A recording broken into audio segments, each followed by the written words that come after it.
What's up, design family, and welcome back to another episode of Fittdesign TV. So glad to have you guys back on the channel. On today's episode, we'll be looking at how to identify the key differences between natural leather and a man-made synthetic leather. We know that synthetic leather, at the end of the day, is not actual leather. It's a polyurethane material that is meant to emulate the look and the feel of natural leather. We'll look at how to tell the key differences between nubuck leather, suede leather, aniline leather, pigmented leather, die-cast leather, and pull-up leather.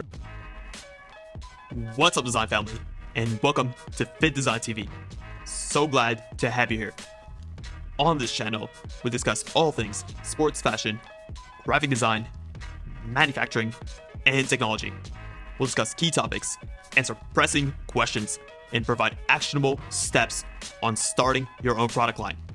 If you're interested in any of the above topics, stick around. You're in for a good one.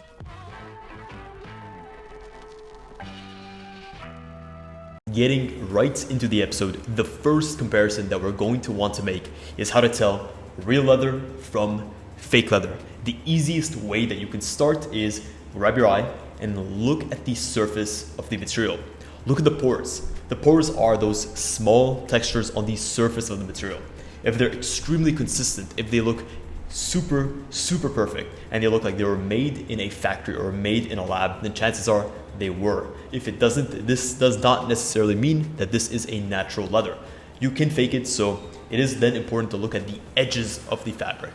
If the edges are rough, then good. You're on to the next step. And if they're super perfect, right? They look again like they were cut, like they were man-made, they were made in the lab, then chances are this is artificial leather. Now that you've identified whether your leather is artificial or natural, it's time to look at what specific type of leather you're actually dealing with. The first thing that we're going to look at is whether or not your leather is a suede or a nubuck. And the easiest way to tell this is by actually examining the surface of the fabric and running your finger along the surface.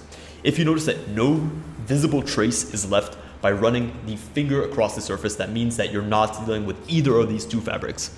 But if you do notice a trace that's left, then you're dealing with either nubuck or suede. What is the difference between both of these fabrics? Well, they're extremely similar, but if you examine them closely, you'll notice that your suede fabric will have a longer nap, right? If you look at it closely under a microscope or even under a watchful eye, you'll notice that the nap is much longer on a suede versus a nubuck fabric. We've identified whether or not your fabric is artificial or it's a natural leather. And then from there, we've actually identified or ruled out whether your fabric as a leather fits into the segment of nubuck or suede. We're left with 5 key types of leathers that we can actually identify here. We look at pull-up leather, aniline leather, protected aniline leather, die-cast leather, and then finally pigmented leather. Now I'll actually go ahead and run you through how to identify each individual one from the 5 that I've just mentioned. The easiest way to start telling the key differences is to scratch the fabric or the leather with your nail.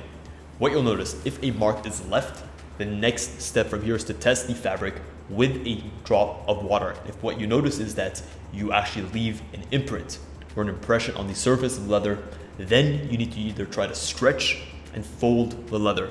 If the fabric gets lighter in color, once you stretch and fold it, then you're dealing with pull-up leather. And if the surface color stays completely the same, then you're actually dealing with aniline leather.